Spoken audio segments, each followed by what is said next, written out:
సామాజిక సేవలో భాగంగా హెచ్ఐవి బాధిత పిల్లలకు Bharat Kisan welfare foundation nutrition food అందించి మానవత్వాన్ని చాటుకుంది. ఉమెన్స్ కమ్యూనిటీ నిర్వహిస్తున్న చేయుత ఆర్గనైజేషన్ సంరక్షణలో ఉన్న 65 మంది బాధితులకు ఒక నెలకు సరిపడా 1,50,000 న్యూట్రిషన్ ఫుడ్ అందజేశామని ఫౌండేషన్ చైర్మన్ కుమారస్వామి తెలిపారు. ఇండియన్ రెడ్ క్రాస్ సొసైటీ ఆనంద నిలయం వయోవృద్ధులు పిల్లల ఆశ్రమానికి కూడా ఒక నెలకు సరిపడా నిత్యావసర సరుకులు ఇటీవల అందజేశామని వివరించారు. ఆశ్రమ రేకుల షెడ్ నిర్మాణానికి 50,000 రూపాయల ఆర్థిక సహాయం అందించడం జరిగిందన్నారు. గిరిజన ప్రాంతమైన చెన్నూరు, అర్జునగుట్ట గ్రామాల్లో టార్పాలిన్ కవర్లు, బెల్లం అమ్మ అనాథాశ్రమాలయానికి బ్యాటరీ ఇన్విటేటర్ అందజేశామని తెలియజేశారు.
ఈరోజు భారత్ కిసాన్ వెల్ఫేర్ ఫౌండేషన్ ఆధ్వర్యంలో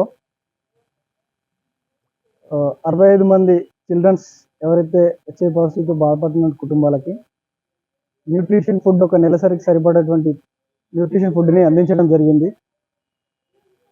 ఈ కార్యక్రమానికి ముఖ్య అతిథులుగా గౌట్ ఆఫ్ ఇండియా నుంచి యాగిరాణ గారు రావడం జరిగింది.